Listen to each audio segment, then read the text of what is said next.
Hey les bambins, j'espère que vous allez bien, en tout cas moi ça va nickel. On se retrouve aujourd'hui pour une nouvelle vidéo sur la Ligue 1, la 12e journée. 10 matchs à analyser ensemble qui sont les suivants. Ajaccio contre le Paris Saint-Germain, Montpellier contre Lyon, Marseille lance un des chocs de cette journée, Angers, Rennes, 3 contre Lorient, Clermont, Brest, Toulouse qui reçoit Strasbourg, Reims, Auxerre, Nice contre Nantes et enfin on finira par un alléchant Lille, Monaco. Mais n'hésitez pas à venir me rejoindre sur mon site VIP, l'adresse est sur l'écran et également en description. Vous trouverez également en description en dessous de la vidéo Twitter, Instagram et Telegram, les 3 réseaux sociaux dans lesquels j'apparais où je donne une code safe et une code fun tous les jours. Et également, abonnez-vous, un petit commentaire, vos pronostics, ça fait toujours plaisir. Et également un abonnement, ça dépasse les 11 300 en ce moment. Et on commence avec le classement premier, le Paris Saint-Germain, qui a pris 3 points d'avance sur le second, qui est Lorient. Une surprise bien entendu, avec 26 points pour les Morbihanais. 3e, Lens avec 24 points. 4e, Marseille avec 23. 5e, Rennes avec 21. 6e, avec le même nombre de points, donc les Monégasques. 7e, Lille avec 19 unités. Et 8e, Clermont avec 17 points en fin de classement. 14e Nantes avec 10 points, 15e Reims avec 9 unités. Les Auxerrois sont à la même hauteur en 16e position. 17e Strasbourg avec 8 points. 2 autres équipes partagent le même nombre d'unités. C'est Ajaccio et Angers 18e et 19e. Et enfin dernier 20e Brest avec 6 points. Et on commence avec Ajaccio qui reçoit le Paris Saint-Germain. Les Ajacciens sont beaucoup mieux depuis quelques temps. Ils ont commencé à prendre des points en déplacement sur les 3 derniers déplacements. 2 victoires à Brest et à Marseille et un match nul à 3. Donc ils sont peut-être en train de prendre la mesure de la Ligue 1 car c'était très compliqué. La saison dernière, ils faisaient partie, voire étaient la meilleure défense du championnat. Mais ils avaient commencé par beaucoup de défaites à domicile. Ils vont par contre jouer le Paris Saint-Germain qui de son côté vient de reprendre la tête de la Ligue 1, qui a remporté le Classico 1-0. Ils ont certes du mal, mais ils sont toujours donc en tête du championnat français. Ils avaient enchaîné 3 matchs sans victoire avec 3 matchs nuls consécutifs, 2 contre Benfica et 1 à Reims. On peut noter que les matchs s'enchaînent, ils vont reprendre la Ligue des Champions dès la semaine prochaine. Peut-être qu'un turnover va être effectué car la Coupe du Monde se rapproche également. Pour moi, je vois tout de même le Paris Saint-Germain s'imposer 3-0 à Ajaccio qui reste sur 4 défaites consécutives à la maison. Et je vois les deux équipes ne pas marquer avec une cote à 1,61. On continue avec Montpellier contre Lyon. Ces deux équipes ont un point commun, elles viennent de changer d'entraîneur. Montpellier a encore un entraîneur par intérim, Romain Pitot, qui a remplacé Olivier Dallaglio. Et côté lyonnais, Laurent Blanc a remplacé Peter Bosz, également limogé ces dernières semaines. On verra si Montpellier aura de meilleurs résultats car ils se sont inclinés 4 fois lors des 5 dernières rencontres. Leur dernière défaite en date à Lens a été fatidique pour leur ancien entraîneur.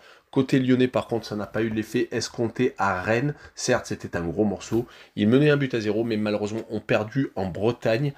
Leur bilan est vraiment très compliqué sur les 6 dernières rencontres. 5 défaites et un petit match nul, et c'était contre Toulouse. Mais cette fois-ci, je les vois bien remporter un succès à Montpellier 2-1. Et je vois surtout les deux équipes marquer car les défenses laissent toujours à désirer avec une cote à 1,54. La rencontre suivante est Marseille contre Lens. Ce match sans la poudre. Le 3e qui se déplace chez le 4e. Ils n'ont qu'un point de différence.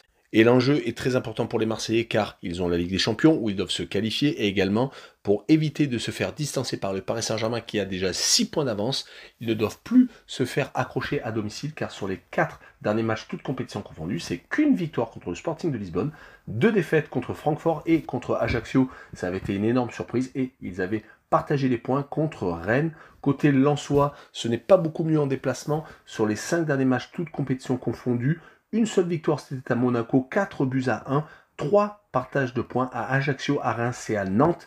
Et ils avaient perdu lors du derby lillois, loupant un penalty. Et ils en avaient concédé un. Sur cette rencontre, je vois quand même les Marseillais s'imposer 2-1, mais à l'arrache. Je pense que ça va être un match très vivant. Et je vois le draw no bet avec le pari remboursé si match nul, une cote à 1,48. On poursuit avec Angers qui reçoit Rennes. Les Angevins avaient eu un petit sursaut lors du 11 et du 18 septembre avec une victoire contre Montpellier et à Nice, mais malheureusement depuis ces 3 défaites consécutives, ils sont repassés sous la barre des relégués avec une 19e place. Ils ont perdu contre Marseille, Strasbourg et contre Toulouse. À chaque fois, ils ont encaissé 3 réalisations. Ils vont surtout jouer contre une équipe de Rennes qui est très en forme, qui reste sur 5 victoires consécutives, 2 en déplacement à Strasbourg et au Dynamo de Kiev en Ligue Europa, et 3 à la maison contre, encore une fois de plus, le Dynamo de Kiev, et 2 contre Nantes dans le derby breton, et contre les Lyonnais, qui fait encore plus de bien, surtout à Genesio, l'ex-coach rhodanien.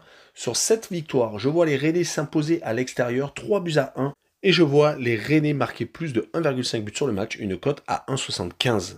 On enchaîne avec Troyes qui reçoit Lorient, 2 équipes qui ne sont pas à leur place habituelle. Les Troyens sont théoriquement plus au fond du classement, mais ils sont actuellement au milieu de tableau. Et les Lorientais sont second, le dauphin du Paris Saint-Germain. C'est vraiment très impressionnant avec un bilan de 8 victoires, 2 nuls et 1 défaite seulement. Donc à ce stade de la compétition, les Troyens, sur les 4 dernières rencontres, ont gagné une fois, ont perdu une seule fois à Nice, et encore c'était à l'arrache 3-2, et on fait 2 partages de points contre Reims et dernièrement contre Ajaccio à la maison. Rappelons-nous qu'ils avaient réussi à gagner 4-2 à Monaco, ce qui marque vraiment une équipe. Côté Lorientais, c'est encore plus incroyable, puisqu'ils ne perdent quasiment pas, donc ont perdu qu'à une seule reprise depuis le début de la saison, et ils restent sur 4 victoires et un match nul sur les 5 derniers matchs. Ils se sont fait certes accrocher dernièrement contre Reims 0-0, mais je vois les Lorientais s'imposer 2-1 et garder leur dynamique en déplacement, et je vois la double chance N2 avec une cote à 1,60.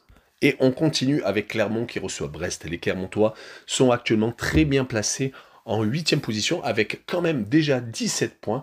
Ils restent sur 3 matchs sans défaite en championnat. Ils se sont imposés à Ajaccio, ont récupéré 3 points contre Auxerre et viennent de faire 1 but partout à Monaco.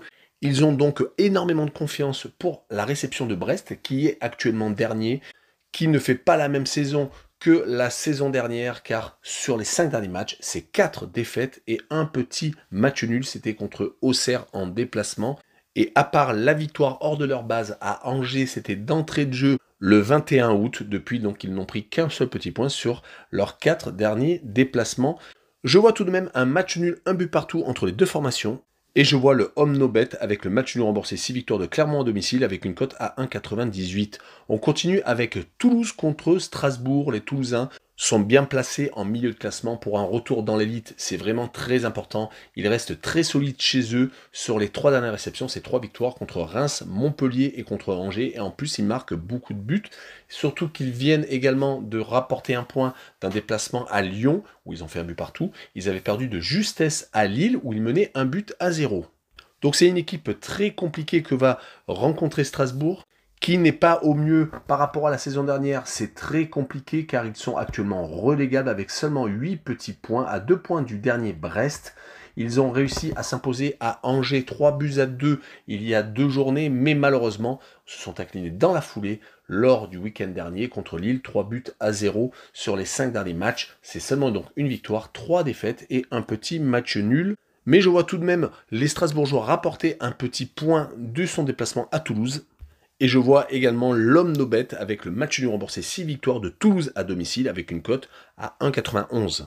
On enchaîne avec Reims contre Auxerre, 2 équipes qui sont à la même place au classement, qui font du surplace actuellement. 3 matchs nuls consécutifs pour les Rémois. Ils avaient réussi à accrocher les Parisiens et qui viennent faire donc 0-0 à Lorient. Donc cela fait 2 matchs consécutifs qui ne prennent pas de but. Ils jouent contre les Auxerrois qui, sur les 3 derniers matchs, ont également fait 2 matchs nuls contre Brest et contre Nice.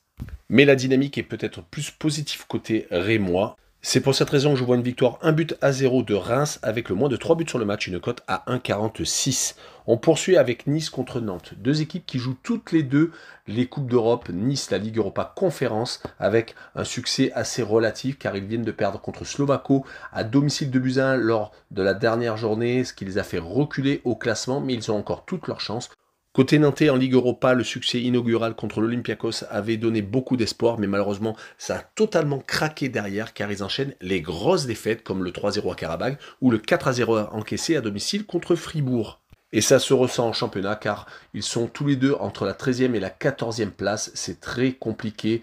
Les Niçois n'ont gagné que 2 fois en déplacement à Ajaccio et contre 3 à domicile. Donc on parle bien de la Ligue 1. Ils ont perdu à 2 reprises contre Angers. C'était à la maison, donc une contre-performance. Et au Paris Saint-Germain où ils ont toujours de la facilité à s'exprimer. Ils viennent de faire match nul à Auxerre, un but partout. Côté nantais, par contre, c'est assez catastrophique, même s'ils se sont relancés avec une victoire à domicile, 4 buts à 1 contre des équipes en difficulté comme Brest. Ils avaient enchaîné 4 défaites consécutives, toutes compétitions confondues, avec à chaque fois au moins 2 buts encaissés. Les équipes étaient 2 fois Fribourg, 1 fois Rennes et 1 fois Monaco. Et sur ce coup, je vois un but partout entre les deux formations. Et je vois les deux équipes marquées avec une cote à 1,86. Et on finira par Lille contre Monaco, un choc très intéressant car les deux équipes ont repris de la couleur. Les Lillois ont gagné 3 de leurs 4 derniers matchs, ont remporté donc le derby nordiste contre Lens et viennent de s'imposer sans coup férir à Strasbourg, 3 buts à 0. Du côté de Monaco, même s'ils se sont fait accrocher contre Clermont, n'oublions pas qu'en championnat, ils ont fait une très grosse remontée. Ils ne sont qu'à 2 points des Marseillais et qu'à 5 points de la seconde place. Rappelons tout de même qu'en Ligue Europa, ils viennent de se faire battre par Trabzonspor 4 à 0, mais ont été plus bas que tout. Ils avaient enchaîné avant ça de très gros résultats avec une victoire par exemple à l'Étoile Rouge de Belgrade ou une victoire contre ces mêmes Turcs, 3 buts à 1 à la maison. Mais sur cette rencontre, je vois bien les Lillois s'imposer 2 buts à 1. Et je vois la double chance 1N avec une cote à 1,49. Voilà, on en a fini avec cette vidéo. N'hésitez pas à mettre un petit pouce et à vous abonner et à mettre, si possible, votre commentaire avec vos pronostics. Ciao les bambins!